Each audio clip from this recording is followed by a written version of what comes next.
Welcome to our channel. Please subscribe and help us reach our goal of 1,000 subscribers. We're counting on you.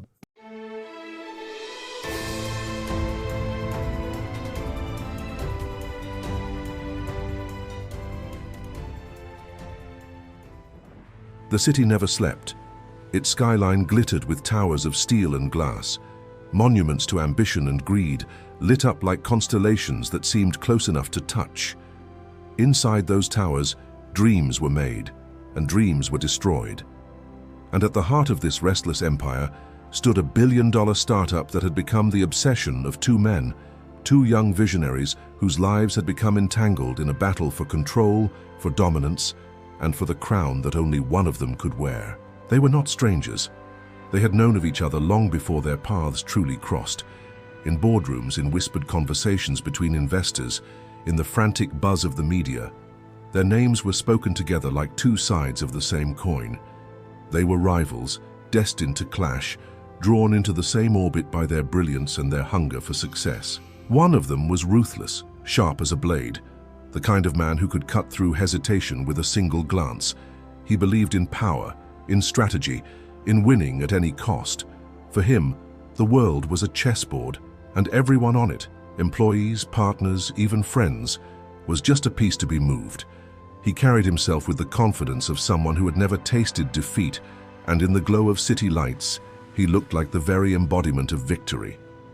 The other was no less ambitious, but his path was carved differently. Where his rival saw the world as a battlefield, he saw it as a stage for ideas. He believed in vision, in innovation, in daring to create something new when others clung to the old. He was charismatic, eloquent, the kind of leader who made people believe not just in him, but in the impossible dreams he painted with words. If his rival was a storm, he was the fire that kept burning long after the storm had passed.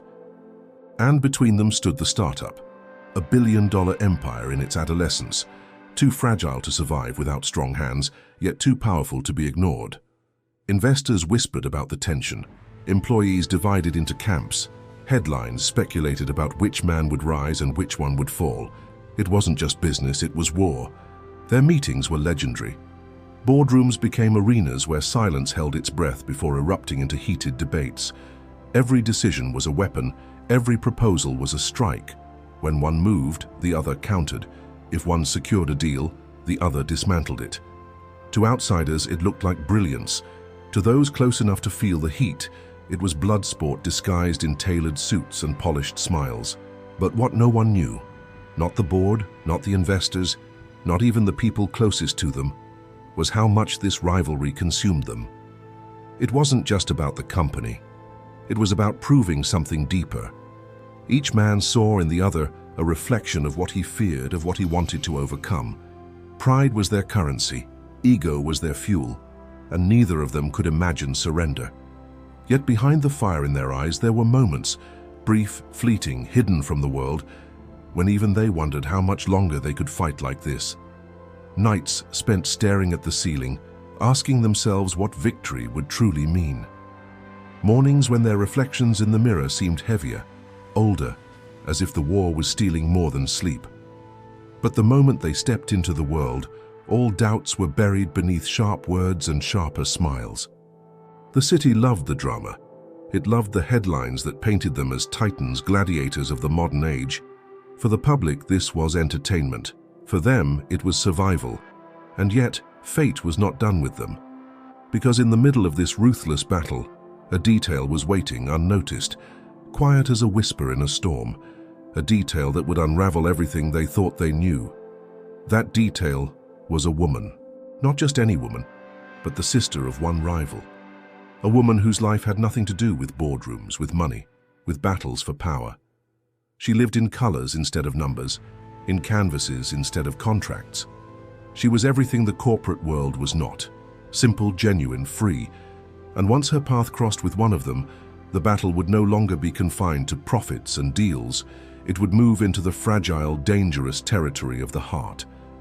But before love could bloom, before desire could complicate loyalty, there was still the war, the fight for the company, the sleepless nights, the endless strategies.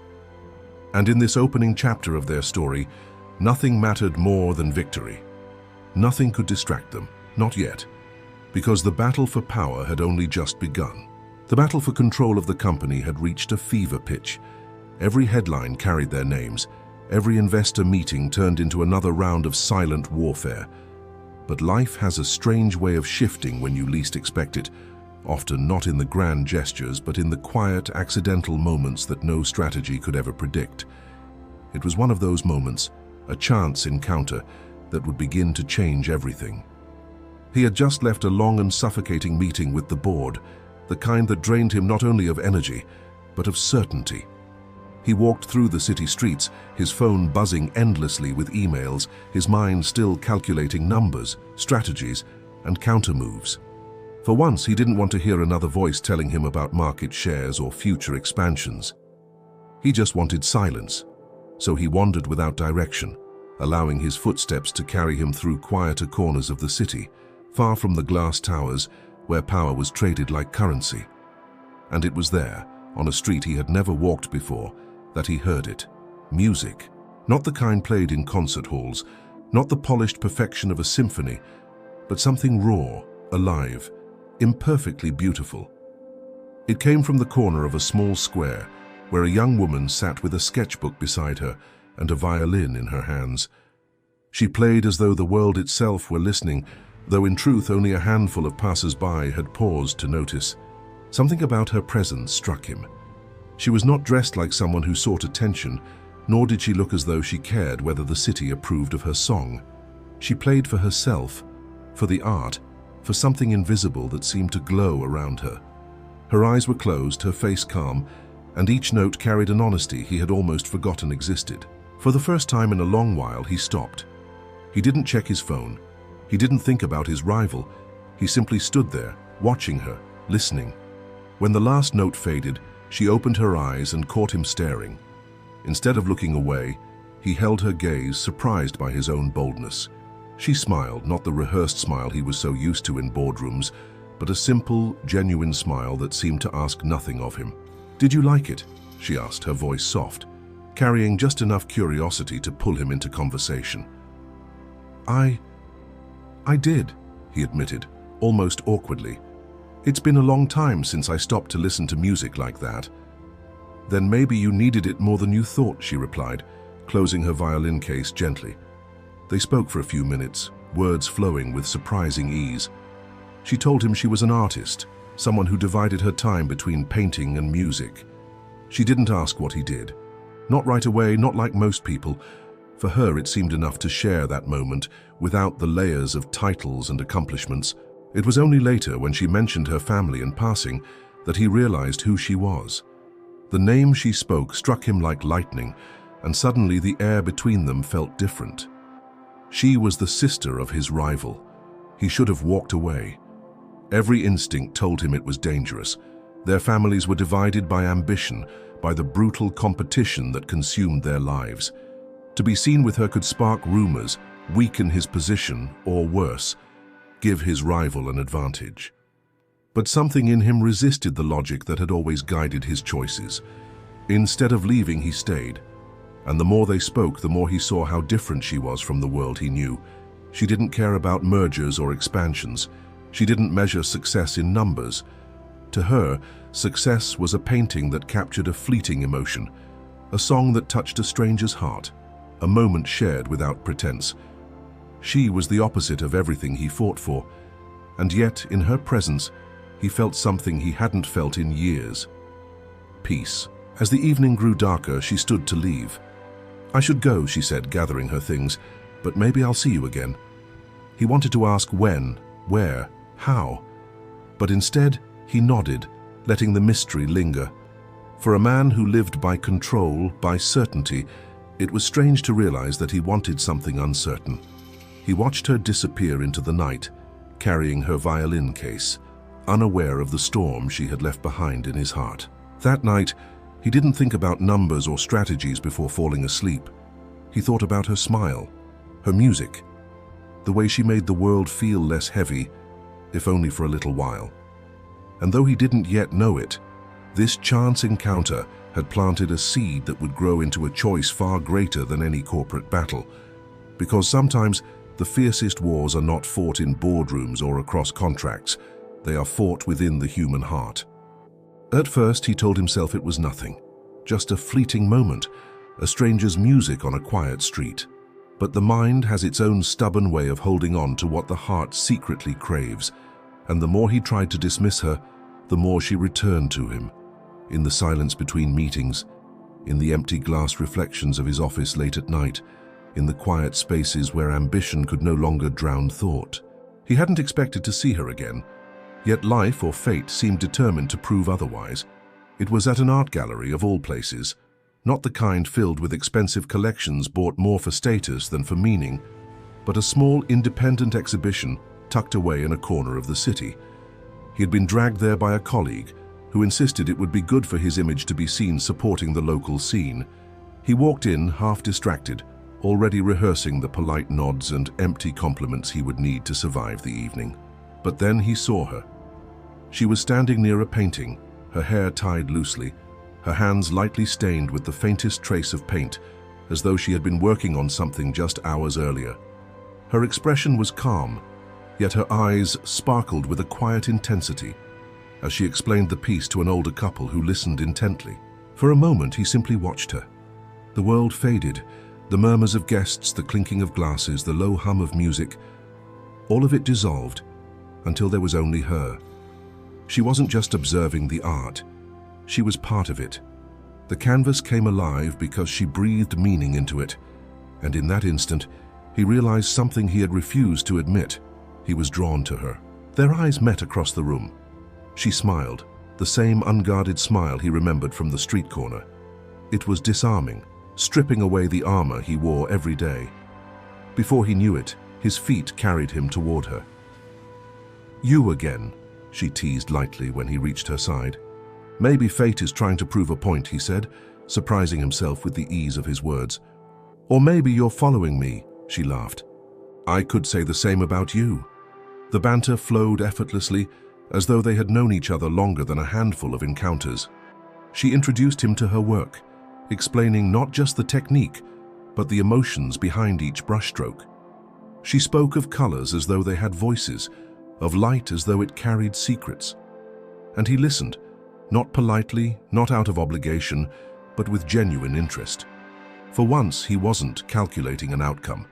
He was simply there, immersed in her world. The more they spoke, the more the line between rivalry and attraction blurred. She didn't ask about his company, didn't mention her brother, didn't even acknowledge the shadow of the corporate war that loomed so heavily over his life. With her, he wasn't a competitor or a businessman or a strategist, he was just a man, and that terrified him, because every instinct told him this was dangerous. She was his rival's sister, the one person he should have avoided at all costs. To be seen with her could ruin him, give his enemy leverage, ignite a scandal neither of them could control. Yet the thought of not seeing her again felt unbearable. It was a hidden attraction, one that grew stronger with every glance, every word, every accidental brush of her hand against his. They never spoke of what it meant. They didn't need to. It pulsed silently between them, like a secret melody only they could hear. Days turned into weeks, and their encounters became more frequent, sometimes by accident, sometimes by design.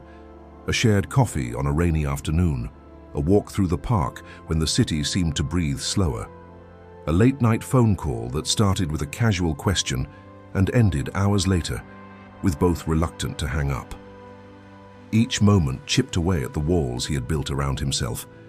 Each moment reminded him of how heavy his world was and how light it felt when she was in it. But the deeper he fell, the stronger the conflict became.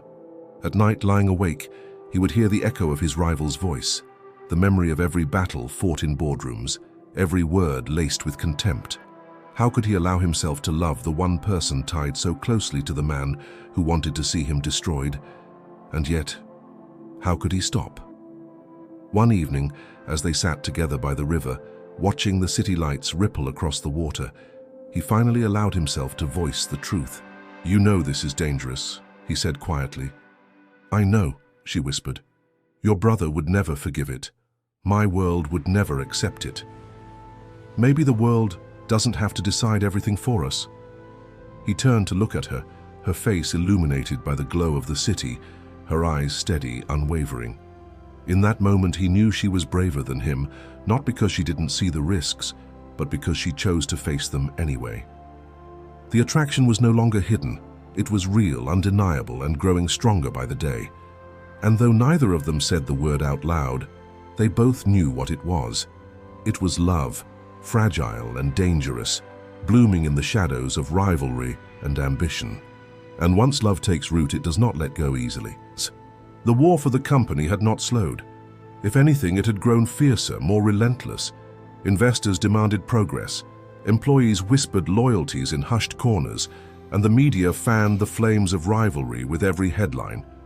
To the outside world, the two men were titans locked in an endless struggle for dominance.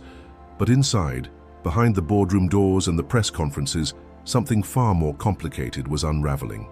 He lived in two worlds now. By day, he was the ruthless businessman, the strategist who sharpened his mind like a blade and wielded it with precision.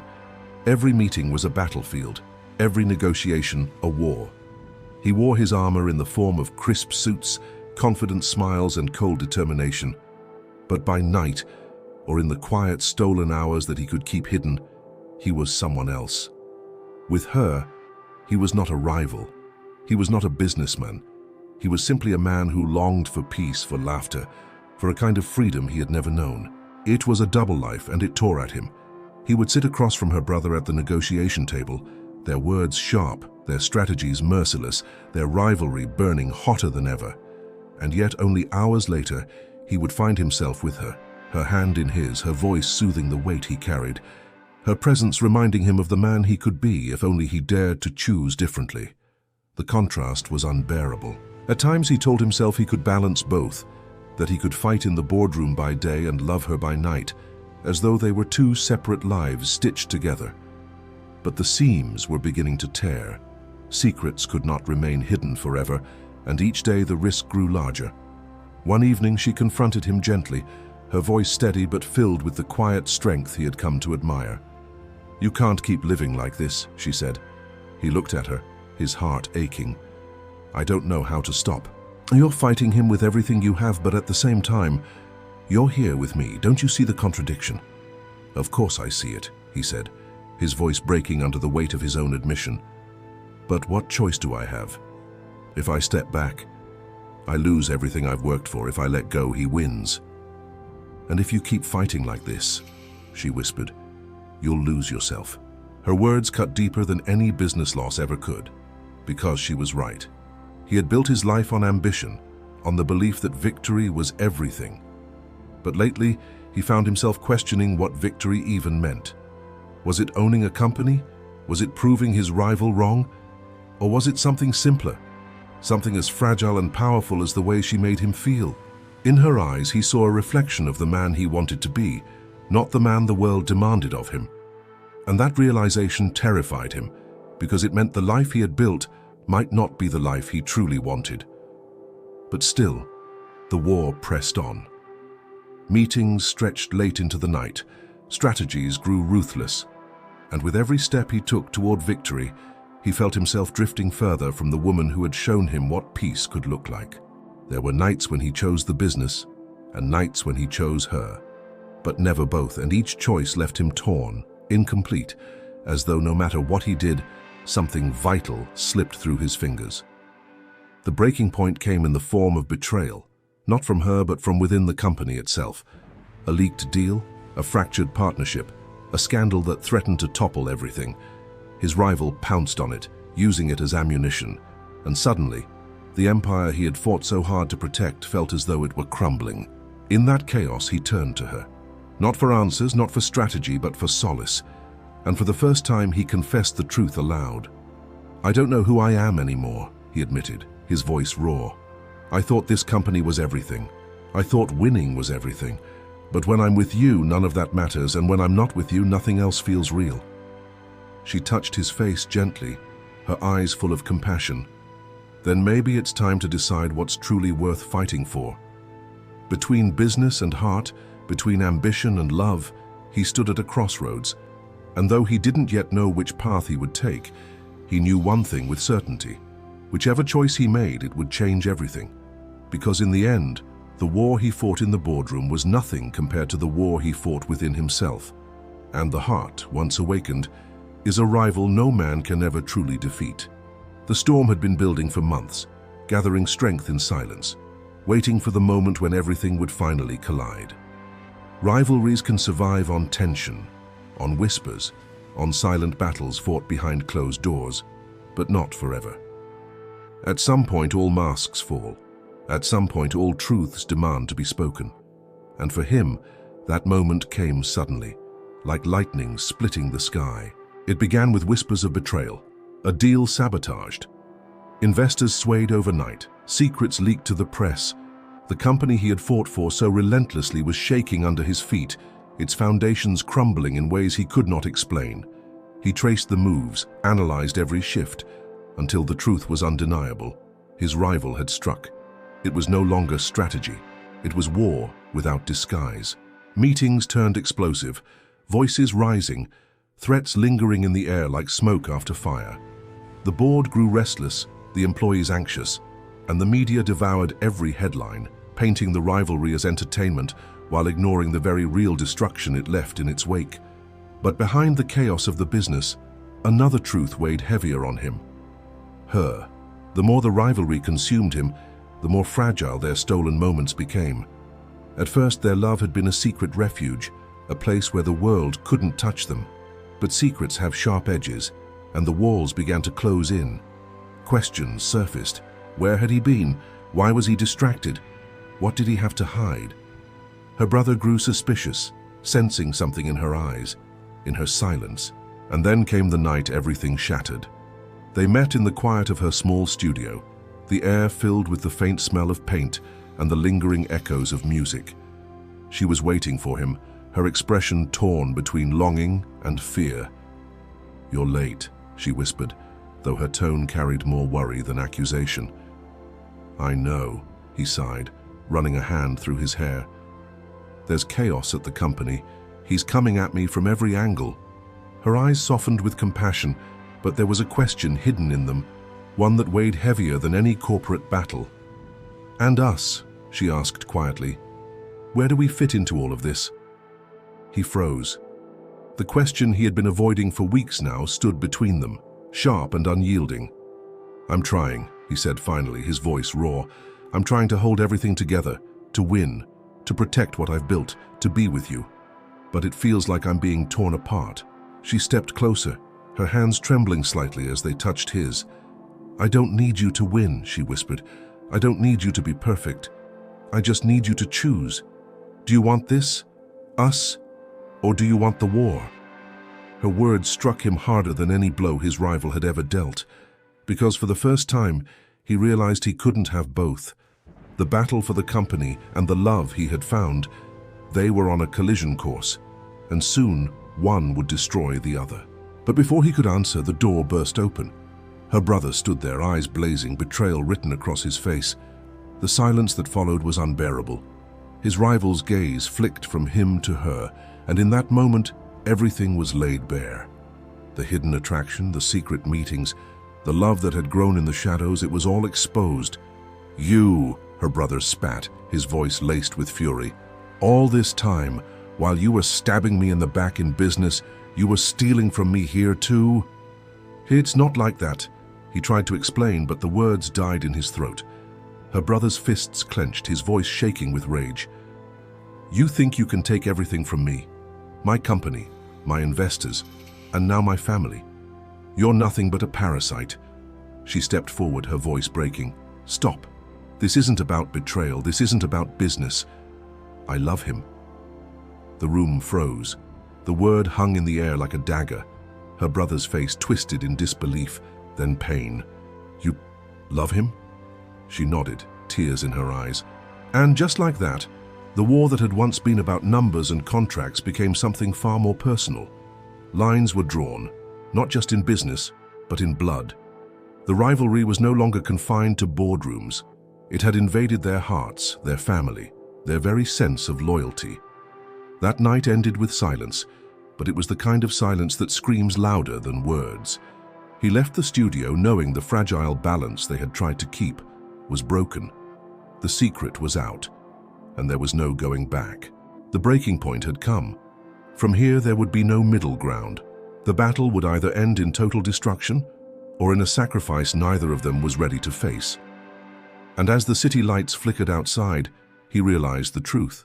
The war for power had been brutal, but the war for love might cost him everything. The night of the revelation left a scar that no amount of silence could heal. From that moment forward, nothing was the same. The rivalry had crossed into forbidden territory, poisoning not only business but blood, family, and love. What had once been a war, fought with contracts and strategies, had turned into something far deeper, far more dangerous.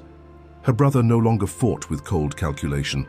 His rage burned hot, personal, blinding, and the man she loved found himself facing not just an opponent, but an enemy who saw betrayal in every glance, every word, every move. The boardrooms turned into battlefields of accusation. The press feasted on rumors of scandal, and between the cracks of a crumbling empire, two hearts struggled to hold on. For her, the choice was agony. She loved her brother, had grown up in the shadow of his ambition, admired his brilliance even when it frightened her.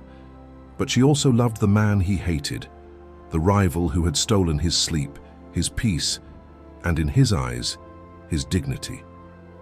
She was torn between blood and soul, between loyalty and the love that had taken root in her heart. For him, the struggle was just as brutal. Every instinct told him to keep fighting, to prove himself, to win. Yet every glance at her reminded him that winning in business might mean losing her forever. The more he fought, the more fragile their bond became, stretched thin by suspicion, by anger, by the weight of a war they had not chosen. And then, as if the universe itself demanded resolution, came the collapse. The company, once valued in billions, stood on the brink of ruin. Investors fled, deals crumbled.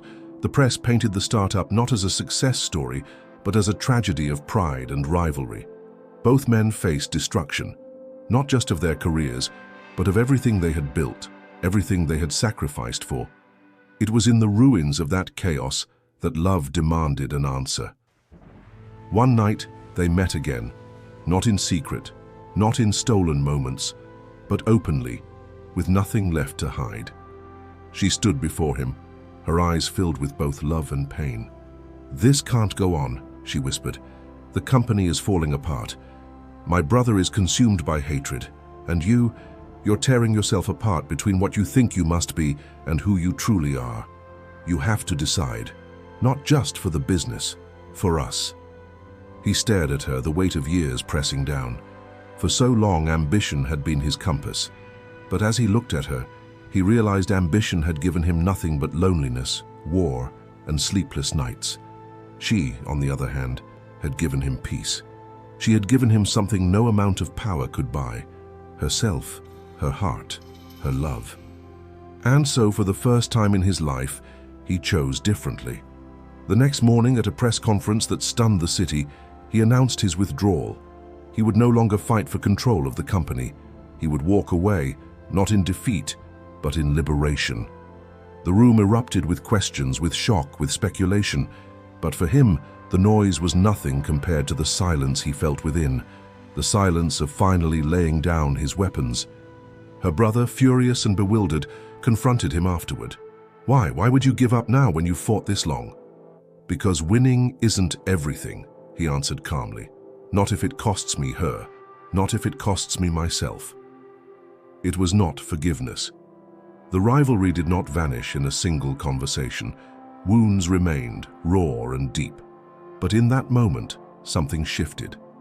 His rival no longer looked at him as a faceless enemy, but as a man willing to sacrifice ambition for love. And though the path to reconciliation was long, the seed of understanding had been planted.